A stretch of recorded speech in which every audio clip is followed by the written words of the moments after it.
a changing climate, our efforts to create peace and safeguard security must also change. Development, humanitarian and peacebuilding initiatives can no longer be blind to future climate impacts. But what works?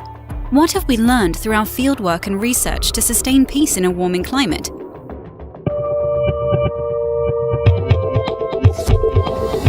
Think about future climate impacts in your peacebuilding programs. Sustaining peace in a warming climate means that when we're looking at peacebuilding, when we're looking at addressing the root causes of conflict, we understand the environmental and climate change implications to the drivers of conflict.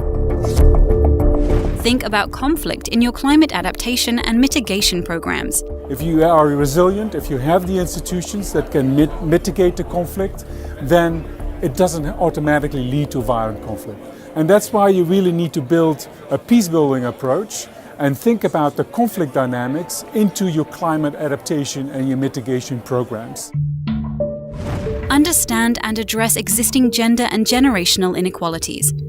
At the moment, gender is seen as a kind of normative thing. Let's include more women. Let's work towards women's equality in peace-building contexts.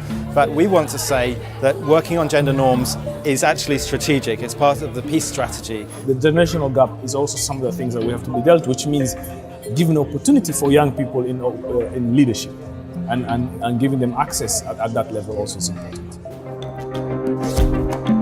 Tap into the synergies of different development goals. We can't have programs that only try and address people's access to water or their access to livelihood support. We need to try and find ways of bringing those things together. And there are some examples of programming. For example, programs that try and build infrastructure at the same time as having objectives to reduce conflict within communities that can be really helpful in that regard. It is clear that countries' priorities vary and that solutions depend on the specific context. Any action we take must therefore be based on a real understanding of the conflict dynamics and be sensitive to environmental factors. I think when you start to look at how we cross sectoral lines and be more holistic, that is actually the real key to a peaceful solution. So that it's peace, development, environment, human rights. We've got to look at them all together. We can't pull them apart and expect that we can deal with one and not the other.